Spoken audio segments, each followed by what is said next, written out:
एक खूबसूरत college student अपनी पहली मोहब्बत के साथ रिश्ते में आने के बाद अचानक प्रेग्नेंट हो जाती है। किसे पता था कि ये बात जानकर वो लड़का उसे बड़ी बेदर्दी से छोड़ देगा। लेकिन इससे भी ज्यादा क्रूर बात तो ये थी कि उसके पादरी पिता अपनी बेटी को अपने नाम पर कलंक लगाने की इजाजत कभी नहीं दे सकते थे। इसलिए परिवार की इज्जत बचाने के लिए उन्होंने उसकी शादी एक गांव के किसान से करवा दी। पहली मुलाकात में ही जॉन एना की खूबसूरती पर फिदा हो गया। वो इतना सीधा साधा था कि घबराहट के मारे एना की आंखों में भी नहीं देख पा रहा था और एना भी अजीब स्थिति में थी। जब एना को पता चला कि जॉन को उसकी प्रेगनेंसी के बारे में पता है और फिर भी वो उससे शादी करना चाहता है तो एना थोड़ी परेशान हो गई। उसी दोपहर उन्होंने जॉन के परिवार वालों की मौजूदगी में जल्दबाजी में एक बहुत ही साधारण सी शादी कर ली। इतनी जल्दी में कि जॉन शादी की अंगूठी तक नहीं ला पाया। लेकिन एना को अंगूठी की कोई परवाह नहीं थी, क्योंकि ये शादी तो बस अपने पिता के फैसले को मानने का एक तरीका भर था। लेकिन एना ने सपने में भी नहीं सोचा था कि उसके सामने खड़ा ये सीधा साधा आदमी उसकी जिंदगी पूरी तरह से बदल देगा। छोटी सी शादी खत्म होने के बाद वो दोनों गाड़ी से घर की तरफ निकल पड़े। बहुत दूर चलने के बाद एना को एहसास हुआ कि जॉन का घर काफी दूर है और उनके इकलौते पड़ोसी 8 मील दूर रहने वाली उसकी बहन का परिवार है। एना घबराते हुए कार से उतरी और हैरानी से चारों तरफ देखने लगी। लग रहा था जैसे यहाँ से भागना बिल्कुल भी आसान नहीं है। जॉन ने एक जेंटलमैन की तरह उसके लिए दरवाजा खोला। भले ही ये एक बहुत ही साधारण सी बात थी, लेकिन इसने एना के मन में और भी उलझने पैदा कर दी। यहाँ की हर चीज उसे बहुत अजीब लग रही थी। क्या उसे सच में अपनी बची हुई पूरी जिंदगी यही गुजारनी पड़ेगी? एना को कोई परेशानी न हो इसके लिए जॉन खास तौर पर एक नया फ्रिज लाया और ख्याल रखते हुए गीजर भी लगवा दिया। और उसने घर का सबसे बड़ा कमरा भी एना को दे दिया और खुद बगल के एक छोटे से कमरे में रहने लगा। जॉन की इस छोटी छोटी परवाह को देखकर एना के दिल में उसके लिए थोड़ी इज्जत पैदा हो गई। शायद ये आदमी वैसा नहीं है जैसा उसने सोचा था, बल्कि वो अंदर से बहुत ही कोमल और सुलझा हुआ इंसान है। लेकिन जल्द ही उसे अपने फैसले पर पछतावा होने लगा। रात को खाना खाते वक्त दोनों के बीच का फर्क साफ नजर आने लगा। एना आर्कियोलॉजी में पोस्ट ग्रेजुएट थी। उसकी समझ और पढ़ाई लिखाई जॉन से कहीं ज्यादा थी, जबकि जॉन को सिर्फ इतना ही पता था कि आलू कैसे उगाए जाते हैं। दुनिया और जिंदगी को लेकर उसकी समझ बहुत ही सीमित थी। दोनों एक साथ तो थे, लेकिन उनके बीच एक ऐसी गहरी खाई थी जिसे भरना नामुमकिन लग रहा था। एना ने बताया कि उसने पहले कभी खाना नहीं बनाया है, लेकिन अगर उसे कोई रेसिपी बुक मिल जाए तो वो आसानी से बना लेगी। आखिर वो एक पोस्ट ग्रेजुएट है। जॉन ने कुछ नहीं कहा, बस चुपचाप उठा और जूठे बर्तन उठाने लगा। उसका ये शांत स्वभाव एना को थोड़ा अजीब लगा। तभी एना ने अपने दिल में चल रहा एक सवाल उससे पूछ लिया कि तुम ये शादी क्यों करना चाहते थे? मुझे लगा शायद यही भगवान की मर्जी है। रात को दोनों अलग अलग कमरों में सोए। एना ने अपने गले से पेंडेंट निकाला जिसमें उस लड़के की तस्वीर थी जिसने उसे प्रेग्नेंट जानकर छोड़ दिया था। विडंबना देखिए कि एना उससे नफरत नहीं करती थी, बल्कि अकेले बैठकर उसे याद कर रही थी और रो रही थी। अगली सुबह जब एना की नींद खुली तो 9 बज चुके थे और जॉन काफी सुबह ही घर से निकल चुका था। एना जॉन के कमरे में गई। उसे अपने इस नए पति के बारे में जानने की बहुत उत्सुकता थी। जॉन का कमरा एकदम साफ सुथरा था। अलमारी में बस कुछ सीधे साधे और साधारण से कपड़े थे। दराज में जॉन की छोटी मोटी चीजें बड़े करीने से रखी हुई थी। वहाँ रखी एक पुरानी पॉकेट वॉच की टिक टिक ने अचानक उसका ध्यान खींचा। तभी बाहर से जॉन की आवाज सुनाई दी। उसने जल्दी से दराज बंद किया और नीचे आ गई। जॉन पूरे हफ्ते का राशन और सामान लेकर आया था, लेकिन एना ने शहर जाकर अपने परिवार को फोन करने की इच्छा जताई। जॉन बिना हिचकिचाए मान गया और उसे अपनी गाड़ी में ले गया। रास्ते में खिड़की के बाहर फैले हुए बड़े बड़े खेतों को देखकर एना ने कहा कि वो भी खेतों में काम करने में उसकी मदद कर सकती है, लेकिन जॉन ने तुरंत मना कर दिया। वो एना की परवाह करता था और उसे कोई तकलीफ नहीं देना चाहता था। एना को बस घर को साफ सुथरा रखने की जरूरत थी। शहर पहुंचने के बाद एना जानबूझकर जॉन से दूरी बनाकर चल रही थी। जॉन ने उसे फोन करने के लिए कहा और खुद लाइब्रेरी से किताबें लेने चला गया। उसने एना के लिए एक रेसिपी की किताब ली और साथ में एक बच्चों की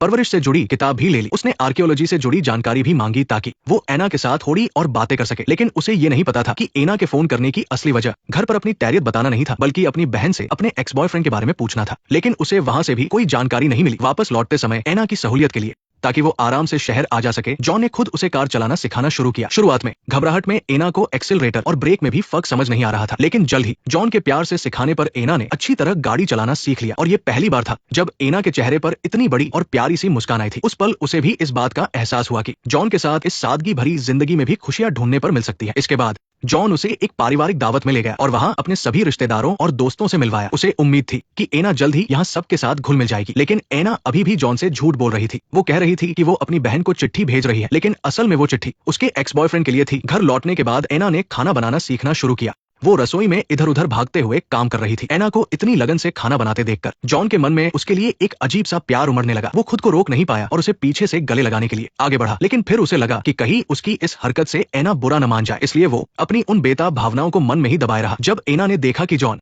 उसके हाथों से बना आमलेट खा रहा है तो वो बड़ी उम्मीदों से उसे देखने लगी। वो चाहती थी कि जॉन उसकी तारीफ करे, लेकिन खाने का स्वाद इतना तीखा था कि जॉन की हालत खराब हो गई। कुछ पल बर्दाश्त करने के बाद तीखेपन की वजह से वो गटगट करके पानी पीने लगा, लेकिन इसके बावजूद उसने एना का दिल रखने के लिए झूठ कहा कि खाना बहुत ही मजेदार बना है। ये सीधे साधे दिन बहुत ही जल्दी बीत गए। एना की प्रेगनेंसी का चौथा महीना चल रहा था। उसका पेट थोड़ा थोड़ा दिखने लगा था, जिसकी वजह से एना बहुत ही ज्यादा परेशान थी। उसे लोगों के तानों और बातों का डर था, साथ ही इस बात का भी डर था कि कहीं इन बातों से जॉन को ठेस न पहुंचे। लेकिन जॉन ने बिना किसी परवाह के एना से कहा कि वो कुछ नहीं कहेंगे। क्यों? क्योंकि वो चाहते हैं कि हम खुश रहें। जॉन की इन बातों से एना को इतना सुकून मिला जो उसने पहले कभी महसूस नहीं किया था। और जब भी वक्त मिलता, जॉन एना को झील में नाव घुमाने ले जाता। एना की उस खूबसूरती को देखकर जॉन के मन में प्यार का बीज धीरे धीरे फूटने लगा था। उसकी वो हल्की सी मुस्कान देखकर जॉन का दिल भी जोरों से धड़कने लगता था। बातों बातों में एना ने बताया कि उसे स्विमिंग करना बहुत पसंद है, लेकिन यहाँ पर तो एक ढंग का स्विमिंग पूल भी नहीं है। यूं ही कही गई ये बात जॉन के दिल में बस गई। फिर अगली सुबह जॉन अपने खेतों में काम करने नहीं गया, बल्कि वो कहीं से एक एक्सकेवेटर मांग लाया। तुम क्या कर रहे हो? उसने कहा था कि तुम्हें स्विमिंग पसंद है, तुम्हें स्विमिंग करना बहुत पसंद है, इसलिए मैं तुम्हारे लिए पूल बना रहा हूँ। जॉन एक बहुत ही सीधा और सच्चा आदमी था। वो जानता था कि वो ज्यादा पढ़ा लिखा नहीं है और उसे रोमांटिक बातें बनानी नहीं आती, इसलिए वो अपना प्यार सिर्फ अपने कामों से और एना के प्रति अपनी परवाह और देखभाल से ही जाहिर कर सकता था। जब रात हुई तो जॉन एना को गांव की एक डांस पार्टी में ले गया। ठंडी ठंडी हवा के झोंकों के बीच एना ने जॉन से पूछा कि वो इन धूल भरे खेतों और गांव में रहकर इतना खुश कैसे है। ऐसी जिंदगी तो किसी अदृश्य बेड़ियों जैसी है जो लोगों को बांध कर रखती है। लेकिन जॉन ने उसे बताया कि बाहर की उस भागदौड़ और शोर शराबे वाली दुनिया से ज्यादा सुकून उसे अपने घर और अपनी जमीन पर लेटकर मिलता है। उसकी बातों में अपने घर के लिए गहरा प्यार था और एक शांत जिंदगी बिताने की चाहत। उसकी ये बातें सुनकर एना को इस सादे से इंसान को एक नए नजरिए से देखने पर मजबूर होना पड़ा। लेकिन उसे अब भी लगता था कि यहाँ रहकर जवानी के कीमती साल बर्बाद हो जाएंगे। मगर जॉन को लगता था कि अब उसके पास उसकी प्यारी पत्नी है और उसकी जमीन है, यही उसकी सबसे परफेक्ट जिंदगी है। अचानक इजहार किए गए इस प्यार ने एना के दिल की धड़कनें बढ़ा दी। उसे लगने लगा जैसे उसे भी धीरे धीरे इस आदमी से प्यार हो रहा है। डांस पार्टी में पहुंचकर जैसे ही म्यूजिक बजा, सब जोड़ों में डांस फ्लोर पर जाने लगे। ये जानकर कि एना को डांस नहीं करना, जॉन चुपचाप साइड में खड़ा धुन पर तालियां बजा रहा था। शायद जॉन की आंखों में एक उम्मीद देखकर एना खुद खड़ी हुई और उसने जॉन को डांस के लिए पूछा। जैसे ही उन्होंने एक दूसरे का हाथ पकड़ा, एना को एहसास हुआ कि उसने एक बार फिर इस आदमी को कम समझा था। बाहर से एकदम शांत दिखने वाला जॉन डांस करते हुए बिल्कुल ही अलग इंसान लग रहा था। वो हमेशा एना को अपनी बातों से हैरान कर देता था। पार्टी खत्म होने के बाद एना सीढ़ियों के पास चुपचाप खड़ी जॉन का इंतजार कर रही थी। जॉन समझ गया था कि ये एक प्यार भरी किस करने का बिल्कुल सही वक्त है। लेकिन जब वो एना के करीब गया तो एना ने घबराकर अपना चेहरा पीछे कर लिया। उसके दिल में अभी भी एक डर और झिझक थी। शायद वो अभी भी एक पत्नी का रिश्ता पूरी तरह निभाने के लिए तैयार नहीं थी। ये प्यार जितना खूबसूरत था, इसे पनपने के लिए अभी और वक्त की जरूरत थी। अगले दिन परिवार के साथ खाने की मेज पर पूरे घर में हंसी मजाक गूंज रहा था। जॉन, जो हमेशा सिर्फ खेती और आलू उगाने की बातें करता था, उसने इस बार हैरानी की बात करते हुए आर्कियोलॉजी को लेकर एक सवाल पूछ लिया। एना तुरंत समझ गई कि जॉन ने ये सब सिर्फ उसकी दिलचस्पी बढ़ाने के लिए किया है और वो खुद में बदलाव ला रहा है। वो जॉन की इस मेहनत और लगन को देखकर अंदर से पिघल गई कि दुनिया में सचमुच इतना ख्याल रखने वाला इंसान भी है। इसलिए जॉन के इस प्यार और इज्जत के बदले एना ने भी उसी के तरीके से उसे समझने और उसका साथ देने का फैसला किया। क्या तुम इस साल बीन्स उगाने वाले हो? अगर तुम्हें लगता है कि हमें उगाने चाहिए तो भले ही वो बड़ी बड़ी बातों से अपना प्यार नहीं जता पाती थी, लेकिन उसने हमेशा अपने काम से प्यार का असली मतलब समझाया था। जब एना ने बातों बातों में स्विमिंग के बारे में अपनी खुशी जाहिर की थी, एना ने चुपचाप एक एक्सकेवेटर उधार लिया और उसके लिए एक खास स्विमिंग पूल बना दिया। जब एना ने आर्कियोलॉजी में अपनी दिलचस्पी दिखाई तो जॉन ने चुपचाप उससे जुड़ी किताबें इकट्ठी करनी शुरू कर दी, ताकि उन दोनों के बीच बातचीत के लिए और भी टॉपिक मिल सके। जब एना ने शिकायत की कि फोन करने के लिए शहर जाना बहुत मुश्किल है,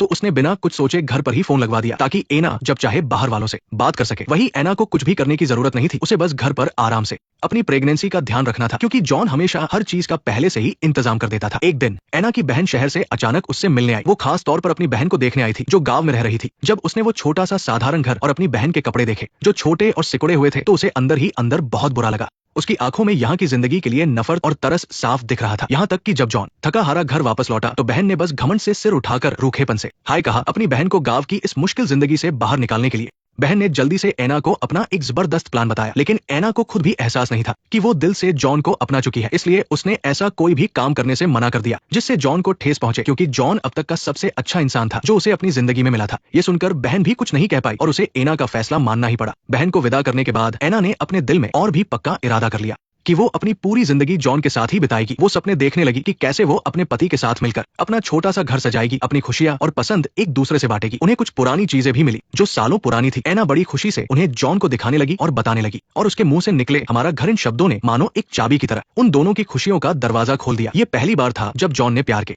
इस प्यारे से एहसास को महसूस किया। वो छोटा सा आंगन चुपचाप समय को बीतते हुए देख रहा था और उनके अनगिनत प्यार भरे और आम पलों का गवाह बन रहा था। प्यार का ये जादू उनकी रोजमर्रा की जिंदगी में धीरे धीरे घुल रहा था, मानो कोई मीठी सी धुन कानों में गूंज रही हो, या पुरानी वाइन की तरह जो वक्त के साथ और भी गहरी होती जाती है। उस रात एना ने बड़े प्यार से एक रोमांटिक कैंडल लाइट डिनर तैयार किया और जॉन के घर लौटने का बेसब्री से इंतजार करने लगी। लेकिन जैसे ही जॉन ने घर में कदम रखा, वो पहले से कहीं ज्यादा गुस्से में था। जॉन, के इस अचानक आए भयंकर गुस्से ने उस प्यारे और रोमांटिक माहौल को एक पल में खत्म कर दिया। एना बिना कुछ समझे उसे देखती रही जब तक कि जॉन ने एना के एक्स बॉयफ्रेंड का भेजा हुआ वो लेटर नहीं निकाला। तब जाकर एना को सब समझ आया और उसे एक जोरदार झटका लगा, यहाँ तक कि वो खुद भी भूल चुकी थी कि उसने कभी अपने एक्स बॉयफ्रेंड को कोई लेटर लिखा था। जॉन को गुस्से में जाता देखकर एना को एहसास हुआ कि उसने कितनी बड़ी और बेवकूफी भरी गलती की है। जॉन ये बर्दाश्त नहीं कर पाया कि उसके सच्चे प्यार का ऐसा सिला मिलेगा। वो उस रोमांटिक कैंडलाइट डिनर को वहीं छोड़कर पलटकर उस घर से जाने लगा। उसने एना को समझाने का एक भी मौका नहीं दिया। ये पहली बार था जब जॉन एना पर इतना गुस्सा हुआ था और एना भी बहुत अच्छी तरह जानती थी कि उसकी हरकतों ने जॉन को बहुत गहरी चोट पहुंचाई है। इसलिए अगले दिन सुबह सुबह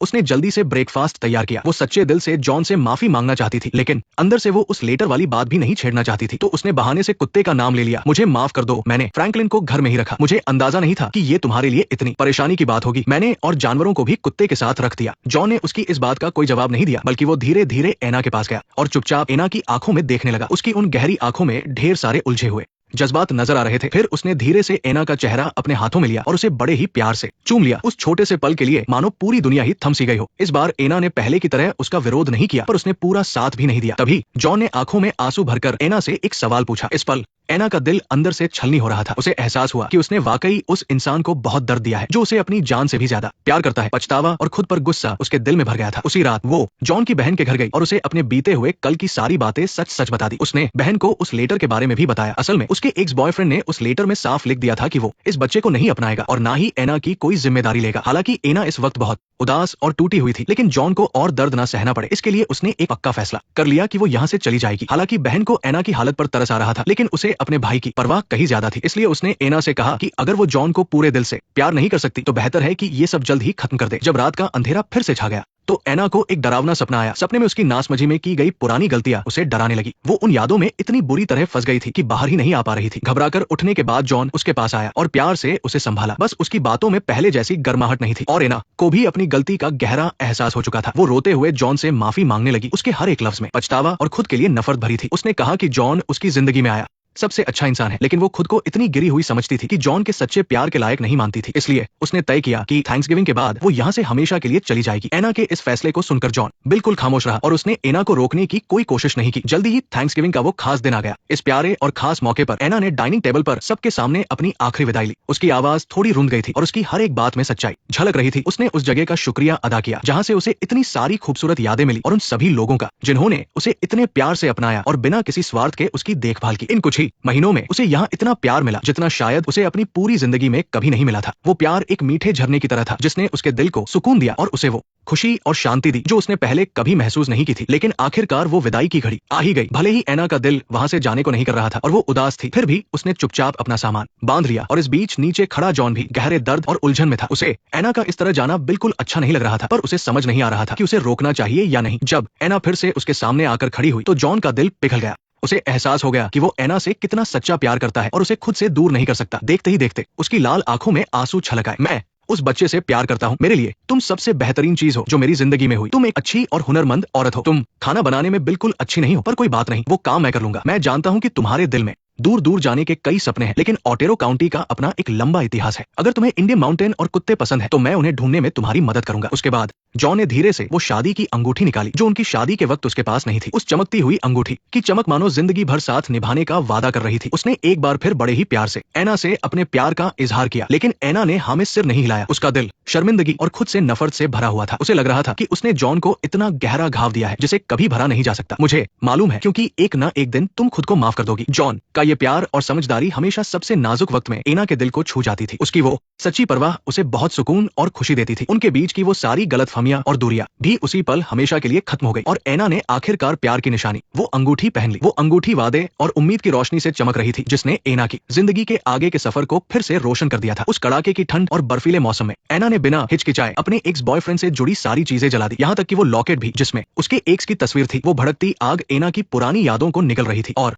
उसके दिल में बची आखिरी मोह को भी अपने साथ ले जा रही थी। अब एना अपने अंदर एक ऐसी आजादी महसूस कर रही थी जो उसने पहले कभी नहीं की थी। कुछ ही समय बाद बच्चे का जन्म हुआ। उस नई जिंदगी ने सुबह की पहली किरण की तरह उम्मीदें जगा दी और उस छोटे से घर को खुशियों से भर दिया। जॉन ने उस नन्ही सी जान को बड़े ही प्यार से अपने सीने से लगा लिया और उसे अपने सगे बच्चे की तरह ही प्यार किया। वो धीरे धीरे वो लोरी गाने लगा जो कभी उसके पिता उसके लिए गाते थे। उस लोरी की मीठी धुन उस छोटे से घर में गूंजने लगी और घर के हर कोने में प्यार भर दिया। एना चुपचाप ये सब देखती रही और उसका दिल खुशी और जॉन के लिए एहसान से भर गया। उसे गहराई से एहसास हो गया कि जॉन ही उसकी जिंदगी की सबसे बड़ी खुशनसीबी है और जॉन के आने से ही उसकी दुनिया पूरी और बहुत खूबसूरत हो गई है। सर्दियां बीत गई और बाहर का मौसम आ गया, जहां हर तरफ फिर से हरियाली छा गई। उस छोटे से आंगन में फिर से नई उम्मीदें खिल उठी और वो दोनों भी आखिरकार हाथों में हाथ डाले अपनी खुशहाल जिंदगी की नई शुरुआत की ओर बढ़ चले। तो दोस्तों, इस कहानी को देखने के बाद आपको क्या लगता है कि जॉन एक समझदार और सुलझा हुआ इंसान था या फिर एक सीधा साधा बेवकूफ जिसने अपना नुकसान करवाया? इस सवाल का जवाब अब आप लोग ही कमेंट्स में